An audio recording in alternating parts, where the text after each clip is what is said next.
चूना लगाना कोई चीन से सीखे, क्योंकि चीन ने एक बार फिर से चूना लगा दिया है। इस बार चीन ने चूना लगाया है नेपाल को और दुनिया को बता दिया कि मेड इन चाइना सामान की कोई गारंटी नहीं। अब सामान की गारंटी नहीं ये तो चलता है, लेकिन अगर एयरक्राफ्ट की गारंटी ना हो तो ये बिल्कुल नहीं चलता। दरअसल नेपाल ने ताव ताव में चीन के साथ 2012 में 2 56 सीटर MA60 और 4 17 सीटर Y12 ES एयरक्राफ्ट खरीदे थे। अब खरीदने के बाद अलग अलग खेप में नेपाल को विमान तो मिल गए, लेकिन मेड इन चाइना के इन एयरक्राफ्टों में लगातार खराबी आने लगी। अब नेपाल ने इससे छुटकारा पाने के लिए इसकी नीलामी करने का फैसला तक कर लिया और बकायदा एक नोटिस भी जारी कर दी। वैसे चीन ने तो नेपाल को अपना एयरक्राफ्ट चिपका दिया, लेकिन अब नेपाल को भारी घाटा हो रहा। जानकारी के मुताबिक नेपाल एयरलाइंस कॉरपोरेशन ने एक बार नहीं बल्कि कई बार कहा कि चीन निर्मित विमान अधिग्रहण के बाद से ही उसके लिए नुकसान का सौदा साबित हो रहा।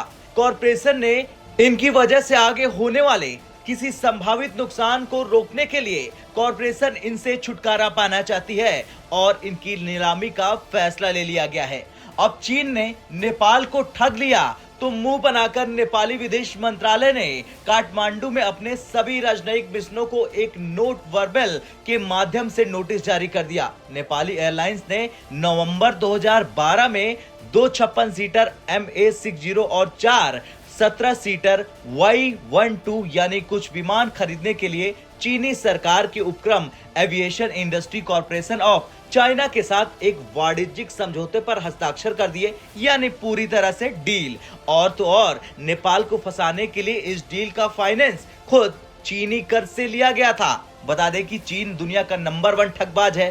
कोरोना काल के समय उसने तो पाकिस्तान को ही ठग लिया था, लेकिन अब नेपाल को समझ में आ गया। बता दें कि चीन के इन कबाड़ यानी नेपाल की नीलामी वाले इन विमानों को बेचना या नीलामी करना सिर्फ नेपाल के वित्त मंत्रालय के पास इसका अधिकार है, क्योंकि नेपाल के वित्त मंत्रालय के पास ही इन विमानों का मालिकाना हक है, जबकि नेपाल की जो एयरलाइंस है उनकी ऑपरेटर है। नेपाल के वित्त मंत्रालय ने साल 2021 में मार्च के महीने में नेपाल एयरलाइंस को विमानों को पट्टे पर देने या बेचने के लिए हरी झंडी दे दी थी। मंत्रालय ने कॉरपोरेशन को कई विकल्प दिए थे।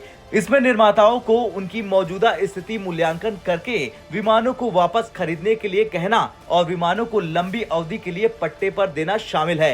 इसके साथ ही साथ चीन की या फिर किसी दूसरी अंतरराष्ट्रीय कंपनी को पट्टे पर देना या फिर ग्लोबल कॉम्पिटिटिव बिडिंग के माध्यम से विमानों की नीलामी भी एक और विकल्प में शामिल है।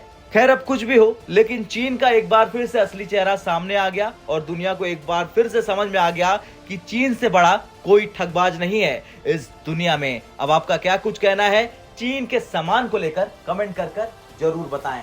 ब्यूरो रिपोर्ट, भारत तक।